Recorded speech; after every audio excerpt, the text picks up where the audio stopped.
This is a summary of our day 7 on Viking's European Sojourn tour.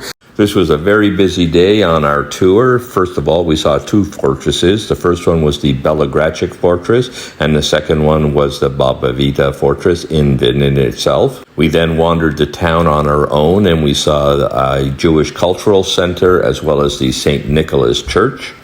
We toured the city streets, taking in a cultural festival, and then returned back to our ship, where they had some Bulgarian folkloric dancers, and then we had dinner while the sun set in the Aquavit Terrace. A fantastic day overall. The day started with a bus ride where we traveled through Vidin, and we were introduced to the various historic and tourist sites on the way to the Belogradchik Fortress, and that's what you see here.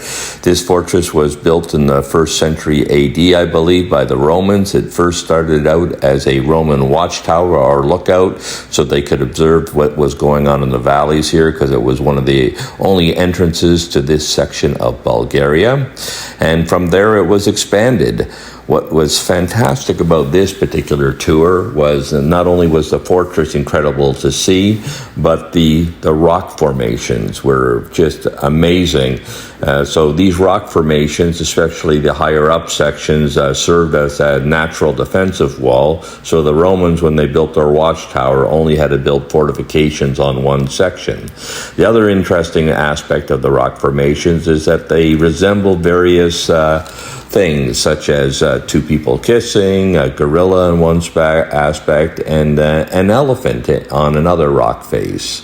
And then the Queen or Queen Elizabeth on another rock face. Regardless, the fortress is fantastic. It's well preserved. It's run by the Bulgarian, museums. So it's being maintained. It's one of the dominant tourist features of this part of Bulgaria. It was just so different to see the history, or to see this incredible fortress and to know its history dating back to Roman times. Really made it one of the incredible things that we really enjoyed on this part of our Viking European Sojourn tour.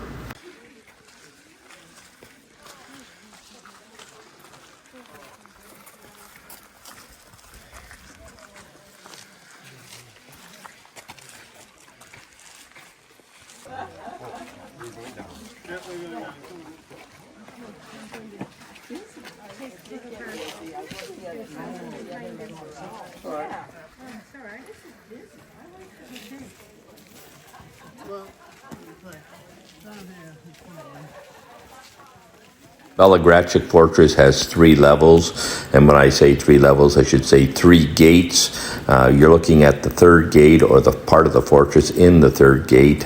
This one has a little bit of elevation. You can use different ladders to get to the very top, but it offers the most spectacular views of the valley and the city beyond it. Now, the first 2 levels are very easy to get to, as long as you don't have any mobility issues, but if you are not in great shape, it may be a little more difficult to get past the 3rd level. You can get to the lower section of the 3rd level, but the upper sections of the 3rd level can be a little bit more challenging. But if you're in reasonable shape, it is not very difficult, or not overly difficult, and I highly recommend going there because the views are fantastic.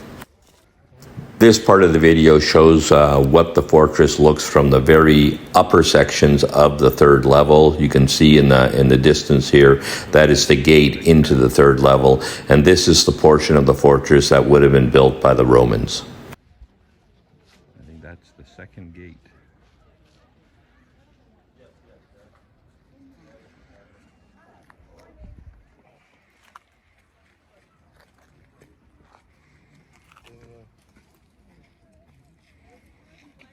So after about a 2-hour stay at the Belogradchik Fortress, we actually returned to Vidin, and we were given free time. So after lunch, we decided to walk the town ourselves. And because we had the earlier drive around the city, we knew that the Vida Fortress was only about a kilometer, less than 2 kilometers, about a mile away from where the boat is docked in the heart of Vidin. So we decided to check it out. Now, the Vida Fortress is a medieval fortress. I believe it was built between the 12th and 14th century. You can get into it for about 7 lei, which is about $6 a person, which I believe is closer to maybe $4.50 US. Viking does offer a tour, which includes a wine tasting, which is about 80 US or about 105 Canadian in 2024. Great tour, I'm sure, but we decided to do this one our own.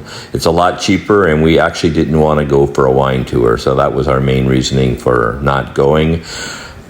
The fortress is really interesting. It's very easy to get around. There's at least 7 towers, 3 of which you can climb into and explore.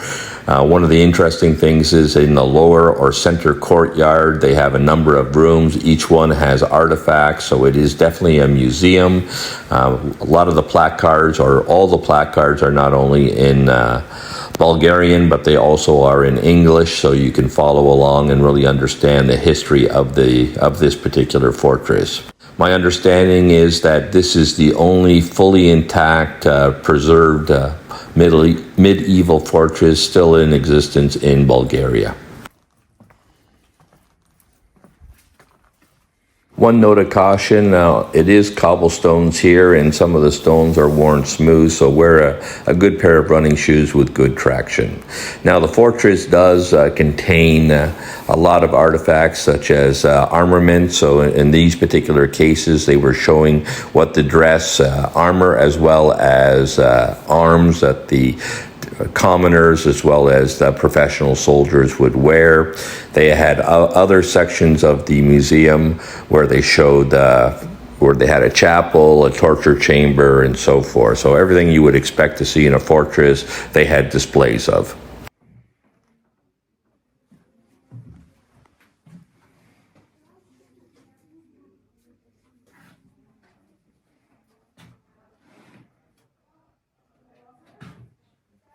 So this is the chapel they had in the center section. I guess Christianity was prevalent in this particular area. So not only did they have displays of religious relics, they also described on some of the placards the history of Christianity in this particular section of Bulgaria. They also talked about the various, I think, religious figures. I think might have been a pope or a cardinal from this area, as well as people who were sainted at one time or another.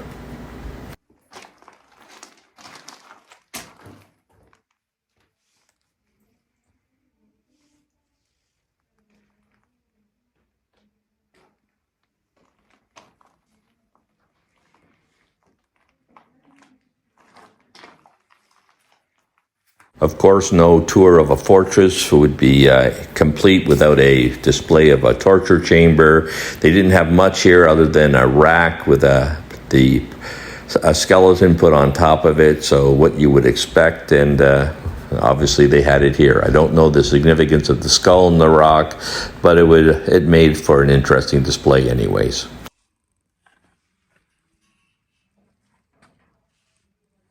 Our next stop on our walk through the city was the Jewish Cultural Center. At one point, this was a very vibrant Jewish synagogue. Unfortunately, following the Second World War, they lost a lot of the Jewish population in this area, to the point now where there's only 17 people following the Jewish faith in the town of Vidin, or the city of Vidin, and therefore my understanding is you need a minimum of 10 men to run a synagogue, a Jewish synagogue that is.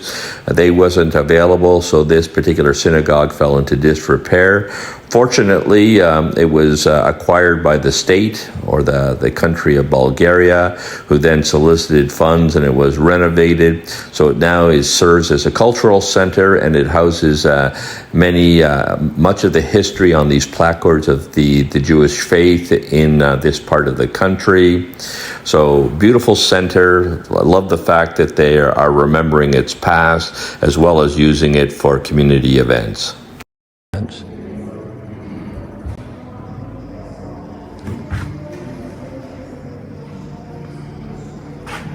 Very modern, very beautiful. Our next stop, and a short distance away from the cultural center, was the St. Nicholas Orthodox Church. This church here was built in the 1900s on the remains of another Christian church. I can't tell you what that is, but the reason we came here is that we read in some of the tourist books about its beautiful frescoes and painted walls and dome here, so we had to see it. When we were here, they were having a service. I'm not exactly sure what the service was, but the priest, as well as I believe a nun or a member of the clergy anyways, was in, and they were chanting or singing. It was very spiritual and very entertaining at the same time, but the main reason we were here was for the architecture, and as you can see here, it's fantastic. Not only the paintings and frescoes, but the tile floor.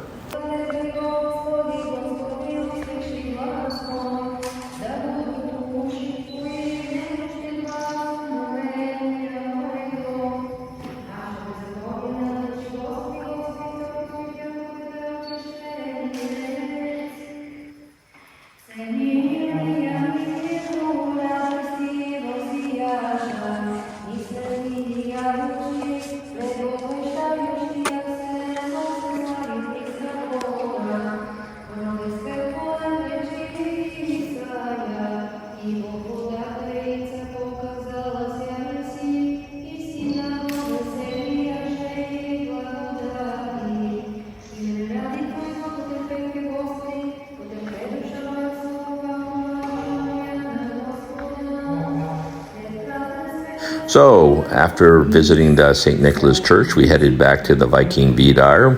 We needed to be back before 6 o'clock because they were sailing on to our next destination. But before they sailed, they had some Bulgarian folkloric dancers here, and they did a great job, very entertaining, and very impressed with Viking. There's always something going on to entertain you. But I will say the finish of the day, we ended up having dinner on the Aquavit Terrace. We had a beautiful sunset, and it was just a great way to end the day. Beautiful sunset, great meal, perfect ending to a perfect day. Anyways, I hope you enjoyed the video, and if you did, please like and subscribe. And if you're looking for more details about Day 7, I've got individual videos on each one of these topics or sites.